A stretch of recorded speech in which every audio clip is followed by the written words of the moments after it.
युग परिवर्तन चल रहा है और जब जब पृथ्वी पर धर्म की स्थापना होती है तब तब असली माँ बाप की सेवा होती है। मतलब ये हमारी आत्मा के माँ बाप शिव और शक्ति हैं।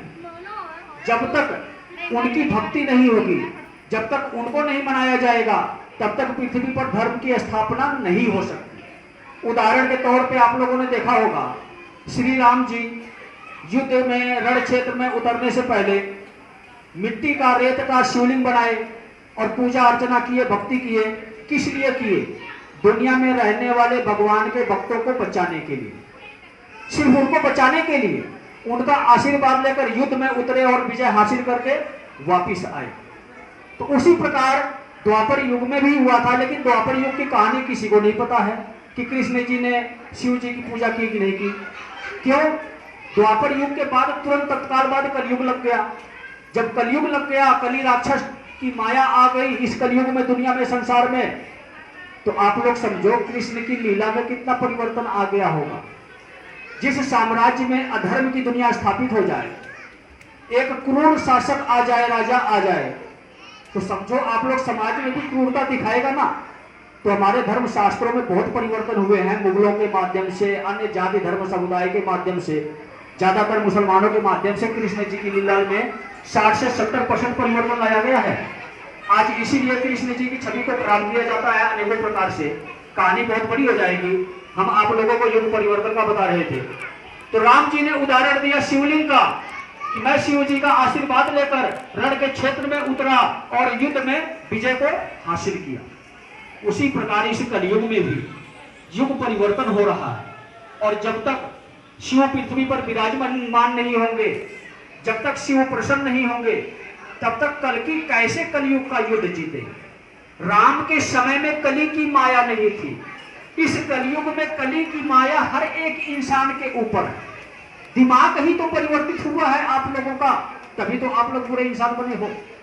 जब हर एक इंसान के अंदर कली प्रवेश कर गया है, हर एक इंसान रावण बन गया है, अधर्मी इंसान बन गया है, तो कल की कितने आएंगे, किस किस को बदलेंगे। इसीलिए काम बहुत ज्यादा है। इसीलिए कल्कि स्वयं नहीं आए हैं, कल्कि की गुप्त लीला चल रही है। नाम कल्कि का चलेगा, काम कौन करेगा? शिव करेगा। शिव किस स्वरूप में आए हैं? महाकाल और महाकाली के स्वरूप में आए हैं, विनाश करने के लिए अधर्मी इंसानों के जीवन में। तो अधर्मी इंसानों के जीवन में विनाश होगा तो समझो अधर्म के माध्यम से जितनी भी सुख संपत्ति बनाई हुई है सब कुछ नष्ट किया जाएगा। बचेगा शेष तो क्या बचेगा? जितने आपने अच्छे कर्म किए हैं उतने ही आपके पास सुख सुविधा या जरूरत का सामान आपके पास बचेगा। अगर आपने स्वार्थ भरा जीवन व्यतीत किया है, बुरे कर्म के माध्यम से धन कमाया है, तो वह सब आपका नष्ट हो जाएगा। किसी के समझ में नहीं आएगा कि किस प्रकार से कैसे मेरा जीवन बर्बाद हो गया। तो वही आप लोगों को बता रहा हूं कि शिव पृथ्वी पर आ रहे हैं। कहां पर आ रहे हैं? जहां पर पहले ही विराजमान थे। उस सतयुग में, जब सतयुग का आखिरी समय था, उस समय पर इंसानों के माध्यम से शिवलिंग का निर्माण किया गया था। कहां पर? संभल में, यूपी में, मुरादाबाद के पास, बरौली रुस्तमपुर गांव के पास। वह जगह एक ऐसा दिव्य भूमि है जहां पर एक सतयुग में शिवलिंग था, इंसानों के माध्यम से बनाया हुआ शिवलिंग था। जब मुगलों का शासन आया, जैसे जैसे कलयुग में, द्वापर युग के बाद जब कलयुग शुरू हुआ, तो मुगलों के शासन के समय पर वह शिवलिंग को खंडित कर दिया गया, तोड़ दिया गया। क्यों? क्योंकि कलयुग राक्षसों का युग है, श्रापित युग है, शिव के द्वारा वरदान में दिया गया युग है, इसलिए तोड़ दिया गया। जब पूरा युग ही राक्षसों के हवाले चला गया तो देवी देवता इंसान सभी गुलाम हो गए राक्षसों के। अपनी मर्जी से ना इंसान चलता है, ना अपनी मर्जी से भगवान चलते हैं। पृथ्वी पर जितने भी दिव्य आत्माएं हैं, चाहे दैविक शक्तियों की हो, चाहे संत महात्मा की हो, कहीं ना कहीं वह विवश है, कहीं ना कहीं वह धर्म की रक्षा नहीं कर पा रहे हैं। क्यों नहीं कर रहे हैं? सिर्फ इसलिए कि श्रापित युग है, शिव के द्वारा वरदान में दिया गया युग है, इसलिए अधर्म बहुत ही तीव्रता से आया। और आप लोगों को पता होगा मात्र 5051 वर्ष में ही कलयुग पूर्ण हो गया। कहते क्या है? 4,32,000 वर्ष का है। इतना लंबा क्या नहीं चला? इसीलिए नहीं चला। श्रापित युग वरदान में दिया हुआ युग होने के कारण शिव के आदेशों का कोई उल्लंघन नहीं कर सकता, चाहे कोई देवी देवता हो या इंसान हो। जब उल्लंघन नहीं कर सकता तो अधर्म ही बढ़ेगा, पाप ही बढ़ेगा।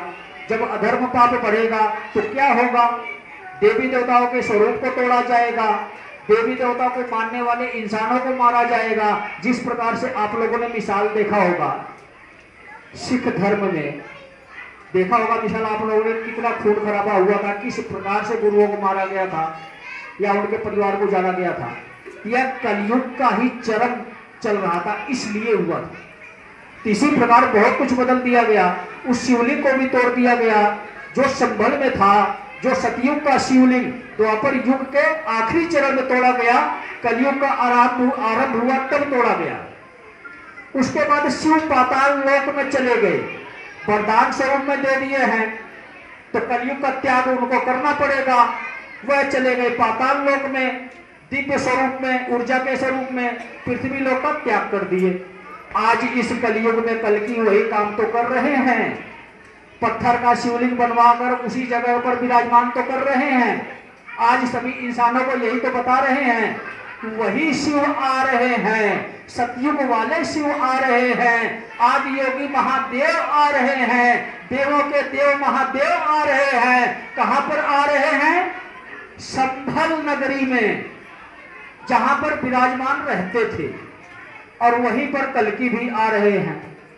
उस शिव की पूजा करेंगे, भक्ति करेंगे, उनको मनाएंगे, रिझाएंगे, प्रसन्न करेंगे और पृथ्वी पर रहने वाले इंसानों की सुरक्षा करवाएंगे। जितने भी भगवान को मानने वाले लोग हैं उनकी सुरक्षा कैसे होगी? इतना बड़ा धर्म और अधर्म का युद्ध शुरू हो रहा है, जो भारत का युद्ध नहीं है, महाभारत का युद्ध नहीं है, विश्व युद्ध है। कौन सा युद्ध है? महायुद्ध है। कौन सा युद्ध है? आपके स्वयं के जीवन का युद्ध है। आपको खुद को पता नहीं लगेगा कि मैं कब इस युद्ध में मारा गया। अगर आपको पता नहीं होगा कि वो परिवर्तन चल रहा है तो आप अपने आप को बचा ही नहीं पाओगे। यही सत्य है।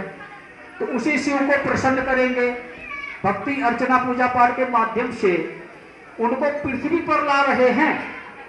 पृथ्वी के गर्भ में आ चुके हैं, कल्कि एक बार संभल जा चुके हैं और अब दोबारा जाएंगे तो पृथ्वी पर विराजमान कर देंगे और तीसरी बार पृथ्वी से उस ऊर्जा को, जैसे कहते हैं तरंगे मोबाइल की चलती है, टावर से या रेंज फैलती है ना, पूरे विश्व में बराबर एक गोलाई के स्तर में चलती है, तो पूरी सृष्टि का केंद्र है संभल नगरी।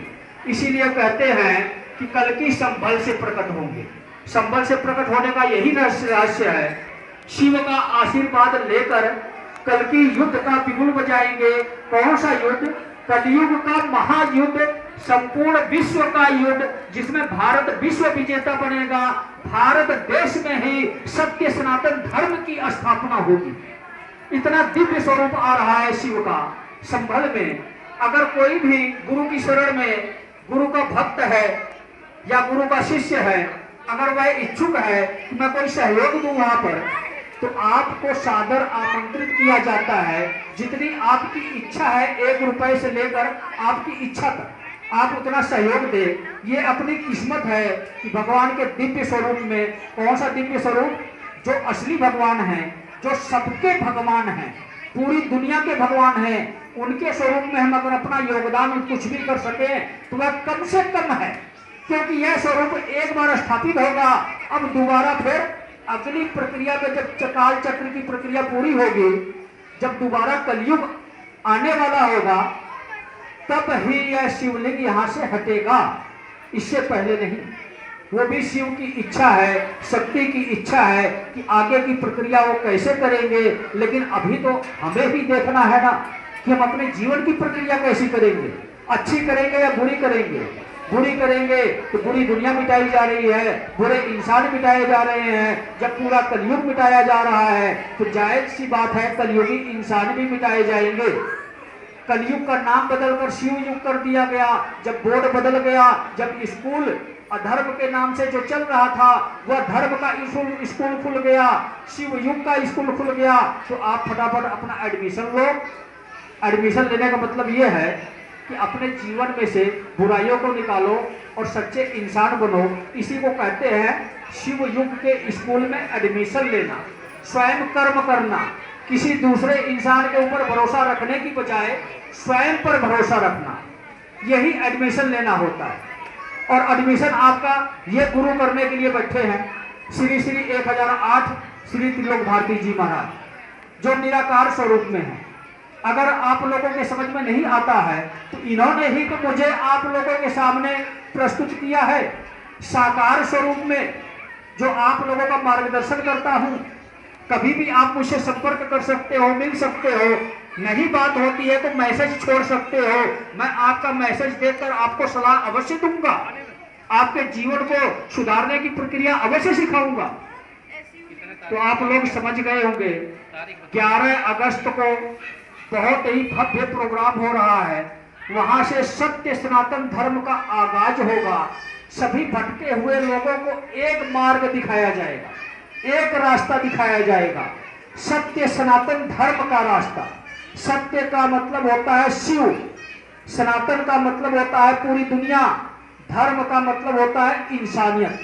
शिव की दुनिया में रहना है तो इंसानियत आपको अपने अंदर पैदा करनी होगी। अगर आपके अंदर इंसानियत मर गई तो समझ जाओ आप लोग वह शिव महाकाल और महाकाली बनकर आ गया है आप लोगों को मारने के लिए। तो अगर आप लोगों के पास समय निकलता है तो 11 अगस्त को शिवरात्रि पर आप संभल अवश्य पहुंचे। अगर नहीं समय मिलता है तो घर से ही उनको प्रणाम करें, जो भी आपकी इच्छा है वह सहयोग करें। लेकिन मैं इतना जरूर कहूंगा कि आप पहुंचो या ना पहुंचो, लेकिन अपने जीवन को अवश्य बदलो। तो सभी भक्तों को जय बाबा।